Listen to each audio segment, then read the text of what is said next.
Holy smokes, this housing market is absolutely unhinged, and I can't believe some of the things I've been seeing as I'm showing buyers homes.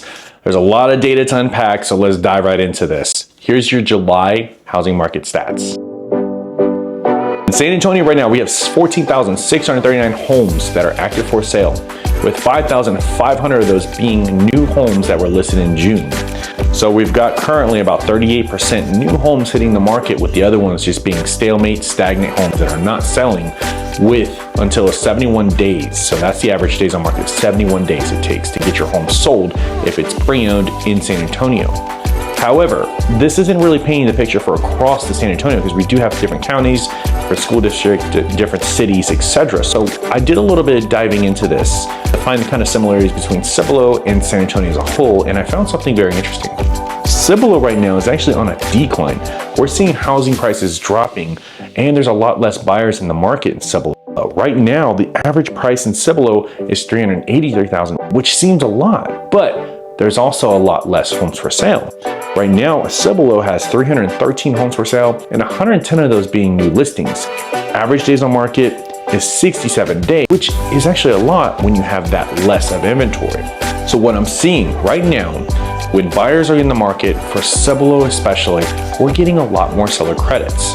And that's simply because there's a lot more supply versus the demand. There's a lot less active pre-approved buyers than there is in all of San Antonio. And in fact, what I saw surprising was the days on market actually shot up from the last 2 months. It went from about 50 days to about 67 days with a matter of a month. So it's actually going up, whereas San Antonio is actually going down. So we're seeing a trend where Cibolo is getting less activity and San Antonio is actually speeding things up. So what's all this about? And I think it all boils down to housing affordability. Your average buyer in Cibolo Schertz area, your income here is around $120,000, maybe $100,000 on average. So we've got a lot less income to work with, and the housing affordability is at an all-time low. We also have a lot of active duty veteran retirees here in Cibolo Schertz area, and honestly, military is just not giving enough BAH or enough housing stipend to give them money to afford a brand new home. So we're seeing rent prices increase in Schertz and Cibolo versus San Antonio. But honestly, a lot of this is a stalemate. It really is. You've got stubborn sellers who are not ready to drop the price on their home, and you've got buyers who are motivated who just can't find the right house.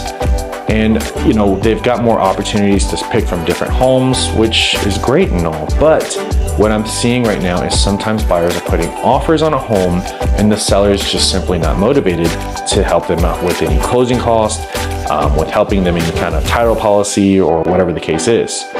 And honestly, the average is what I'm seeing is your average home that we go under contract in San Antonio, Schertz, Cibolo, wherever it is, we're seeing on average about $8,000 for closing cost assistance. That doesn't cover all your closing costs, by the way. And it depends on how long that home has been on the market. So if the home just hit the market and it's been active for 5 days, you're gonna have to ask a lot less credits versus a home that's been on the market for 100+ days. And there's a whole nother story I wanted to unpack on this. The stalemate between sellers and buyers. There is simply unmotivated sellers. And I think they're just testing the waters, testing the market, saying if I get this price, I'll go ahead and sell my home and buy a bigger house or downsize in a different location, whatever the case is. But they're not dropping the price. I think their listing agents are going off of data from 12 months ago, when really we've got to go hyper-focus and get into the neighborhood and go from 2 months sales data to see what's sold comparable within the last 2 months, because pricing is that volatile.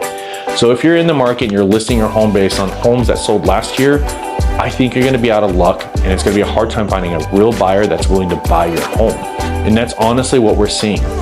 Another thing I tell my buyers to look out for with the unmotivated seller, you really need to look at the photos of the home. If they've got bad photos and if they're done with a camera, they're 720 pixel, or they only got 10 photos on there, stay away. Those are red flags that seller is not motivated. They just put some data in there and they're just trying to see who's going to go in the house and buy their home. Might be looking for an investor to buy that house, but if you're looking for a forever home or your primary residence, I'd really stay clear of a home that has really bad photos. That's a really major big red flag. And sellers, if you're hiring an agent who's got their cell phone and they're walking around taking photos for the MLS photo, you need to fire them. I'm sorry, but that they're not doing a due diligence to you, especially in this competitive housing market we have right now. And in fact, what it takes to get your home sold today.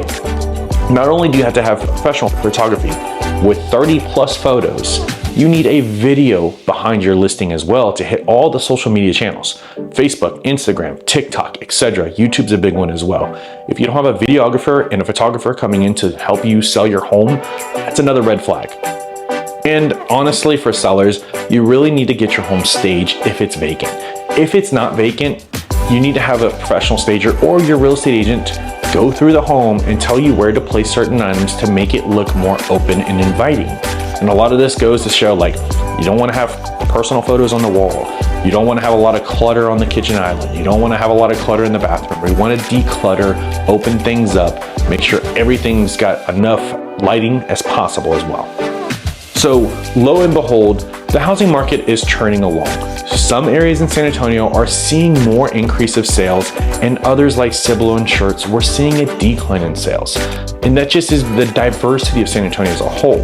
When you go to the west side near Lackland or Alamo Heights or Culebra area, there's a lot of homes that are at Special Medical Center or UTSA. Those homes are selling fast, especially if they're under $350,000. They are going multiple offers. But north side San Antonio, 375 and up, they're gonna be waiting for about 3 weeks to 4 weeks to sell if it's priced correctly. And if you go to Cibolo Schertz, you're looking at about a month and a half to 2 months on average, depending on the price point. So there you have it. There's your quick market update. I hope this makes sense. I didn't want to take too much of your time on here, but if you have any additional questions, feel free to reach out. All my information is going to be below. And I'll talk to you guys on the next one. Take care.